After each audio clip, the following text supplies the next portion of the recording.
Joe, I'm going to ask you the same question I asked Fitz. You guys defended really well against the run, at least from the running backs against Notre Dame, but it seemed like you guys really struggled to get going in the pass rush. You think those two things were connected in any way?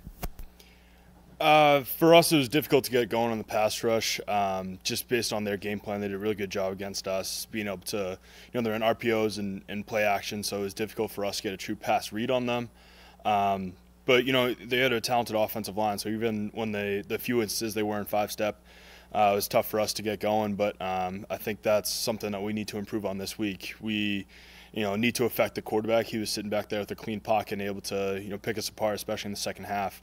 Credit to Notre Dame, though. They, great game plan, and their quarterback executed tremendously and was able to make the throws when he needed to. Said he put up a big graphic that said 20 days. What did you take away from his message?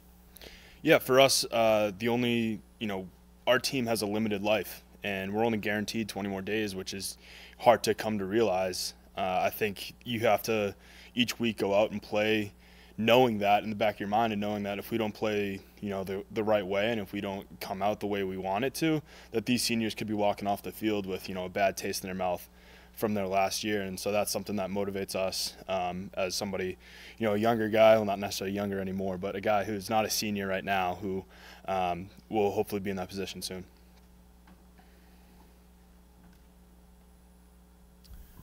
Is there anything, obviously this is your third year playing a lot of minutes, but is there anything that you're still feel like you're learning at this point in your collegiate career? Yeah, I think every time you step on the football field, you learn something new. So the day that you stop learning and stop growing is the day that you're going to start declining as a player. For me, the game has become a lot more cerebral. Obviously, it's still very physical, but I've been able to kind of break down mentally how I prepare for games, and kind of being able to anticipate what the offense is and how they're schematically matching up against us and how I can fit into our game plan. So I think for me, it's just a matter of, kind of anticipating for different plays and different sets that the offense will come out in, and knowing how they can attack us based on alignments. Building on Noah's question from earlier, sort of for the season as a whole, you've done really well against the run, but you're in the bottom 20 in the country in sacks. Is there a reason why the defensive line seems to be so much better at the first thing than at getting to the quarterback? We play in the Big Ten, so it's for us, stopping the run is first and foremost. I think a lot of teams can be able to use that against us in the way that we play our defense. We play gap sound defense on the defensive line. We're always trying to cancel gaps and get a good push, and that doesn't necessarily translate to a good pass rush. But I think we can capitalize on third downs when we know if it's a third and long situation, they have to pass the ball. That's when we need to capitalize and be able to land on the quarterback and affect his throws, whether it be a sack, a hit, a pressure, or tipping balls. That's important for us this week.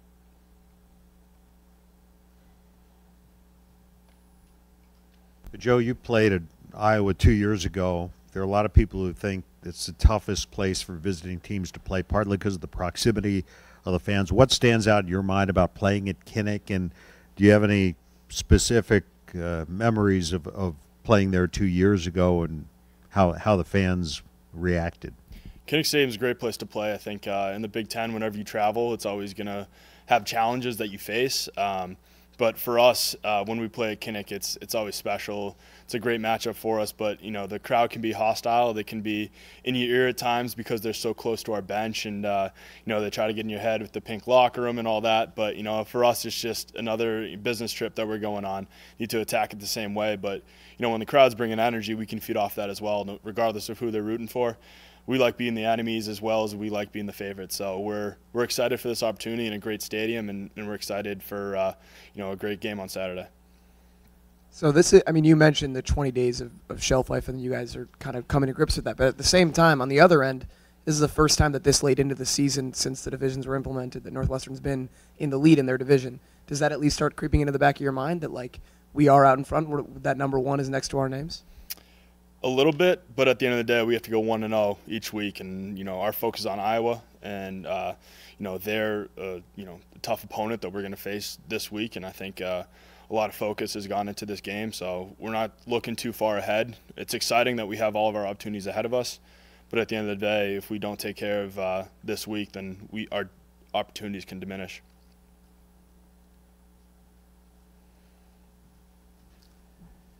Sort of the same question.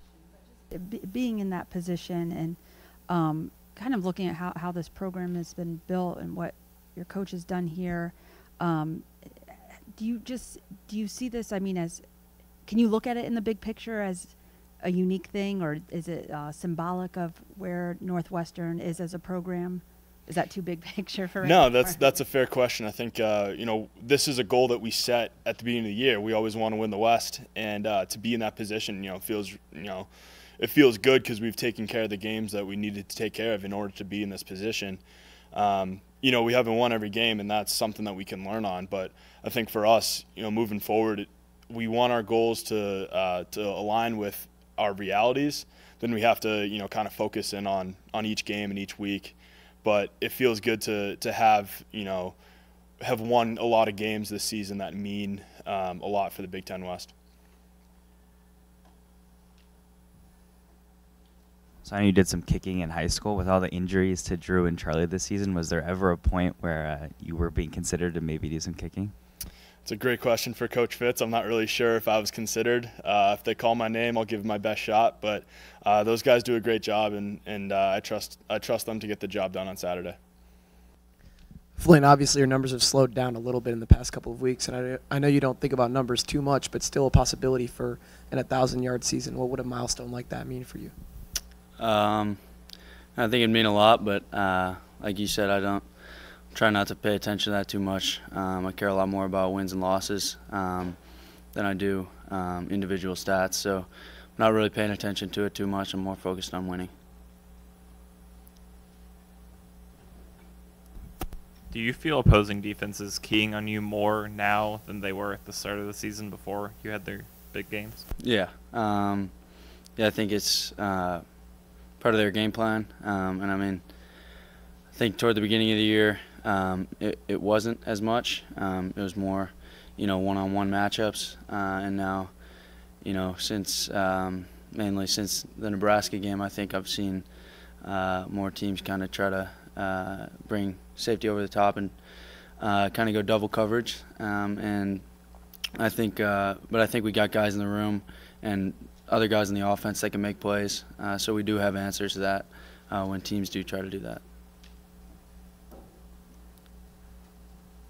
Flynn, do you think the improvement in the running game the last 3 weeks is going to create more opportunities for you guys in the passing game? Are you starting to see that a little bit? Sure, I hope so. Yeah, I think we have seen that. I think teams have once we started effectively running the football, I think teams have respected that, and it's opened up the pass game. So I think the balance there is really good.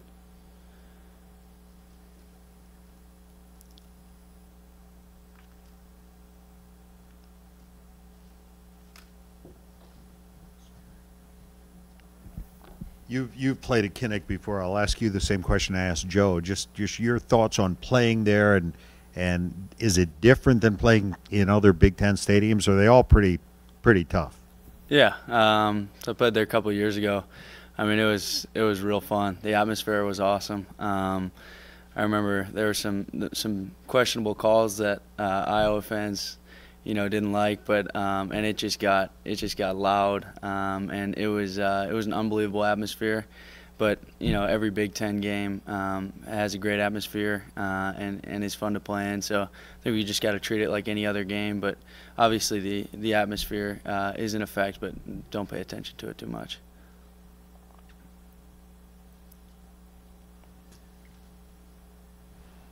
When you look at where you guys are at the top of the Big Ten West and what's at stake these last couple games, what do you think that means bigger picture wise for kind of the state of the program, what's been built here? Yeah, I think we earn the respect of other programs, and I think we've consistently earned respect from other programs, and I think this is just another point where we can earn that respect of winning the West would mean a lot to the program. but also not paying attention to it too much and going week by week and focusing on, Iowa right now rather than the Big Ten West.